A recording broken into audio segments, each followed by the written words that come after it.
kita bertemu lagi di The Nonton. Sorry loh pakai bengong. Iya. Soalnya tadi tiba-tiba lagi kepikiran. Pikiran siapa? Apa kabar? Siapa? Teman Yang mana? yang suka sepanggung drama. Oh, baik, Bang Ipul. Iya, yang iya. dikit-dikit nyanyi siapa lagi? Oh iya, Saiful Jamil apa kabar ya sekarang ya? Iya, kan kemarin tuh ada yang nengokin kemarin katanya di sel tuh rame-rame banget. Satu sel tuh bisa 10 orangan gitu. Iya, benar. Gue juga kemarin beberapa ngeliat foto-foto dari teman-teman yang udah ngejenguk. Bang Ipul udah makin kurusan sekarang. Mungkin gak ada kepikiran juga ya di sana ya. Iya sih. Soalnya kan memang di dalam sana nggak bisa ngapa-ngapain. Beda lah sama di dunia luar ini. Tapi udah gimana statusnya tahu nggak? Ngikutin? Gue nggak terlalu ngikutin sih sebenarnya perkembangannya seperti apa. Mungkin kita akan sama-sama melihat beberapa artikel berikut ini pemirsa. Jadi pemirsa juga bisa sama-sama tahu gimana perkembangan kasusnya dari Bang Ipul. Ini dia artikelnya. Nah, ini Saiful Jamil masuk rutan Cipinang. Bawa bantal pink. Sebenarnya berita, wah beritanya penting sekali ya. Kemudian ini ada berita juga mobil mewah Ipul disita karena tak bayar cicilan katanya. Saiful Jamil curhat tidur di atas triplek penjara. Aduh. Ada lagi? Ya ini pemirsa. Ini adalah rumah dari Saiful Jamil sendiri yang dikabarkan sedang dilego ke siapapun yang mau membelinya. Dijual BU. Butuh uang mahal itu. Oke. Di mana? Ini di daerah Kelapa Gading ya. Ngelihat yang kayak tadi mesti ngejual barang, ngejual rumah. Apakah ini ada hubungannya dengan Bang Ipul sendiri bahwa katanya dengar-dengar dia udah bangkrut katanya begitu. Kata orang-orang. Tanyain aja langsung kali. Sama siapa? Bang Ipulnya? Ipul. Ya udah kita panggil ini dia Ipul.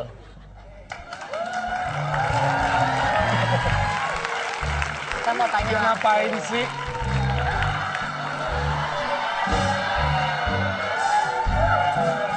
Dia ngapain coba? Ya, ada apa?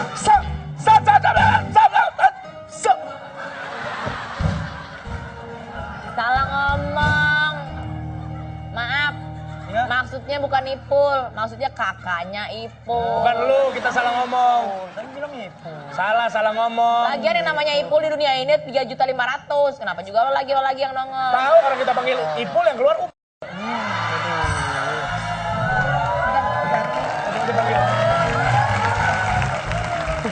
Mohon maaf pemirsa, kesalahan bukan pada televisi Anda tapi pada dia. Tapi ntar kita kasih tantangan kapan-kapan ya. Ya. Kita akan kasih sayembara siapa yang berani untuk berhadapan langsung dengan Ipul, kita kasih hadiah berupa obat nyamuk bakar. Karena menegangkan loh, efeknya tuh ketemu langsung sama Ipul tuh beda banget. Iya, kalau yang satu ini kita akan mendapatkan informasi. Mungkin saja menegangkan, tapi setidaknya kita bisa mengambil ilmu atau informasi yang terbaru dari Bang Ipul itu sendiri. Kita sambut, ini dia abangnya Bang Ipul, yaitu Bang Soleh Kawi.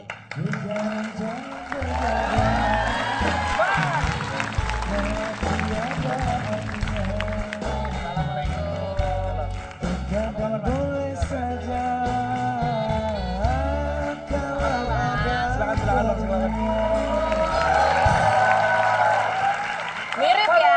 Iyalah mirip abangnya. Iya, bener. Kemarin pada saat ya maksudnya di sini juga gua turut berduka atas musibah yang menimpa dari Bang Ipul itu sendiri. Beberapa kali kita ngelihat di layar kaca juga Bang Soleh sampai meledak-ledak kemarahannya karena membela sang adik itu sendiri. Mau nanya kabar Bang Ipul gimana sekarang? Alhamdulillah ya, Bang Ipul sehat. Juga tegar ya. Juga artinya seperti kayak nggak ada masalah lah. Iya, beberapa kali ketemu sidang dan lain-lain itu di foto juga senyum. Gitu ya. Terakhir Masih ketemu kuat ya? kapan Bang? Kemarin pas sidang yang kedua. Oh sidang yang kedua. Tiap hari kesana nggak? Enggak. Kalau misal pas kebetulan saya nggak ada acara keluar gitu ya. Atau misalnya dalam rangka investigasi kasus ini, saya suka besuk. Oke. Gitu ya. Bang, ini mohon maaf, kita itu jujur saya sendiri tidak terlalu mengikuti perkembangan kasusnya seperti apa. Kalau nggak salah kan Bang Ipul sekarang udah pindah nih ke Cipinang ya? Iya. Bener ya? Terus statusnya sekarang apa Bang? Sekarang masih tahanan titipan gitu kan. Tahanan titipan. Iya. Kalau tahanan titipan itu jatuhnya berarti ada? Artinya belum, artinya nanti sampai nunggu vonis gitu kan. Kalau memang dia nanti ternyata tidak terbukti bersalah, maka Bang Ipul dibebaskan demi hukum. Tapi kalau memang nanti bersalah gitu, nanti dilihat tingkat kesalahannya gitu ya. Dan nanti pasal apa yang akan dituduhkan kepada Bang Ipul? Tapi kalau ngomongin soal di apa tadi tahanan titipan, Titipan ya. itu berapa lama akan di sana? Ya sampai nanti vonis. Kapan Kira-kira? rencana vonis? Ya belum tahu lah. Kita ini baru kemarin baru sidang yang kedua ya, eksepsi. Ya. Nanti setelah eksepsi ini katanya ada duplik. Setelah duplik itu ada replik. Replik nanti ada mungkin juga ada putusan sela dan lain sebagainya, masih panjang lah kayaknya. Itu dari satu sidang ke sidang yang lainnya berapa lama?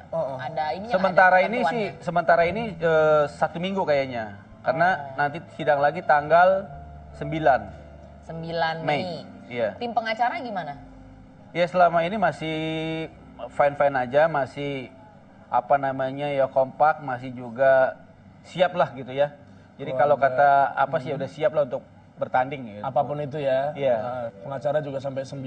Iya, ya, Bang ya. Mahal banget bayarnya dong bang. Enggak, jadi gini, kenapa kita 9 awalnya kan gini.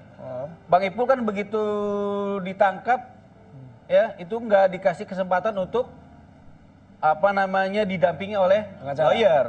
Harusnya kan kalau berdasarkan KUHP di situ kalau orang yang dituntut hukuman di atas 5 tahun tuh wajib didampingi oleh seorang pengacara gitu Itu yang ya. abang tahu ya, seharusnya begitu ya.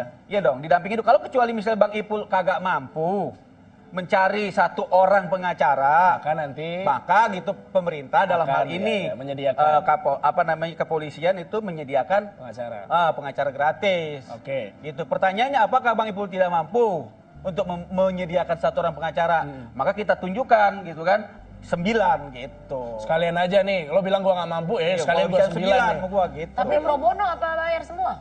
Kenapa? Pro bono apa bayar semua? Apa tuh pro bono? Pro bono tuh ini bang endorse gitu. Endorse tuh apa? Endorse itu maksudnya enggak. Gitu bang. Pakai dong ntar foto, ntar cekrek Ya tetap kita profesional lah. Oh ada bayaran? Kan ada istilah gini, nggak ada makan siang yang gratis kan? Iya benar. Nah seperti itu. Tapi maksudnya efektif nggak sih bang itu 9 orang Sebenarnya itu? efektif, karena memang kan gini, semua kita bagi tugas. Ada yang memang kita ada khusus dia untuk di persidangan, ada yang memang kita investigasi, gitu ya, untuk dalam rangka mencari bukti-bukti gitu kan, yang untuk bisa meringankan Bang Ipul, bahkan juga bisa membebaskan Bang Ipul dari tuduhan ini gitu. Tapi kembali kita berbicara soal biaya. Nah, ini kan tadi kita ngeliat artikel di depan sampai jual rumah. Nggak enak-enak banget gosipnya bang. Gitu. Emang untuk bayar biaya Bukan sih. Kalau misalnya untuk itu sebenarnya sarannya pertama tuh dari saya ya. Karena mengingat kalau nanti suatu saat Bang Ipul keluar, dia supaya bisa ada di tempat, bukan lagi nempatin rumah itu. Karena ya udah nggak nyaman lah gitu ya. Udah nggak nyaman. Iya, padahal saya nggak nyaman. Kalau tetangga gitu bang ngelihat yang masih tinggal di situ gimana? Apa jadi beda atau justru? Kalau tetangga kayaknya aja? di situ ya seperti di komplek-komplek umumnya lah ya. Iya, jarang ada yang keluar. Oh iya. Mungkin yang kenal pembantunya aja kan. Sibuk kayak karena sibuk semuanya ya, orang bekerja semua. Gitu. Oke. Jadi cenderungnya lebih kepada biar suasana beda aja kalau sampai nanti bang. Iya, juga supaya nggak ngeliat lagi ke belakang lah gitu, yang liatnya ke depan. Gitu. Kalau anggap aja itu mimpi buruk kemarin kan begitu. Itu salah satu alasan jual rumah juga ya. mobil gimana bang? Kenapa mobil? Katanya nggak ini. Tahu saya mah cuma baca artikel doang. Saya nanya di sini sama apa? Sebenarnya isu ini timbulnya dari sini. Begitu saya cek-cek nih, apa sih, dari mana sih nih isu-isu ini berembus, bangkrut dan jual mobil, jual rumah dan lain sebagainya, hingga ada asumsi macam-macam. Ternyata ini berasal dari salah satu media dealer penjual mobil bekas ini awalnya. Oh gitu. Iya, dia cuma dengan modal ada foto seri mobilnya Bang Ipul, dia bilang bahwa pernah ada orang menawarkan mobilnya ke ini gitu. Cuma modal foto. Padahal berarti sebenarnya enggak, mobil itu enggak dijual sama sekali. Iya. Tapi kayak mobil gitu sekarang kan nganggur tuh bang. Iya. Mobil kalau banyak Dipanasin. nganggur kan rusak. Enggak, Bang. kan dipanas. Mending jual aja bang. Ayo Dewi, kenapa mau ganti mobil? Lumayan kan. Bagus dong barangnya. Bener, soalnya baru ada satu yang gede baru tuh. Makanya masih meling-meling lagi. Yang putih, iya Iya bener. benar. Itu jadi benar di rumah aja gitu. Iya. Dipanasin aja tiap hari. Iya. Sayang Iya. bang. Kenapa ketemu ngelobi? Ya ampun. Nah sekarang kalau lagi ketemu gitu ngobrolinnya apa? Ngobrolin Sama Bang Ipul. sama DP bisa aja tanya. Masa sama DP? Gimana? Ya, saya artinya kalau kemarin ya dalam hal ini, ya saya kagum lah sama dia ya. Kagumnya dia begitu cepat menguasai diri gitu kan. Menguasai batinnya untuk bisa menyesuaikan keadaan gitu kan. Yang dilihat sekarang gitu, yang berbeda dari Bang Ipul apa selain pasti kan kurusan. Mungkin dulu apa nih, dulu suka bercanda, sekarang jadi agak nggak sering bercanda apa gimana? Kayaknya nggak ada yang berubah. Sama sekali. Kayaknya ya alhamdulillah ya nggak ada yang berubah. Kayak seperti nggak ada apa-apa. Apa dia bilang kayak reality show. Pemirsa kan dia bilang, nih apa dia nunjukin ada sayur asem dikasih sama orang kantin situ, gitu kan? Bang Ipul, nih saya ada sayur asem gitu ya. Buat Bang Ipul gitu kan. Aduh, kayak lagi wisata kuliner gitu kan. Mungkin dia juga lagi coba menguatkan diri sendiri, caranya seperti itu. Kita kan nggak pernah tahu hati ya. Kan kita sebagai manusia tidak pernah bisa menilai hati seseorang itu seperti apa. Benar-benar. Dan ada juga pepatah mengatakan sebenarnya kalau lihat Bang Ipul seperti ini tuh kayak udah jatuh ketimpa tangga sebenarnya. Ya, kasihan sih. Ngomongin mengenai yang jatuh-jatuh tadi, ada seseorang yang sebenarnya sangat saya idolain dari kecil. Waduh, ngefans banget sama dia. Tapi beliau sempat kena masalah. Sedih banget juga kita melihatnya sampai akhirnya beliau hilang berat badan tuh banyak banget. Ya. Nah, di sini kita undang. Oke, baik Ya, kalau gitu. kita ajak ngobrol bareng juga Bang, ya. kita istirahat bentar ya. Gitu ya. Kita akan kembali setelah yang satu ini, stay di rooftop.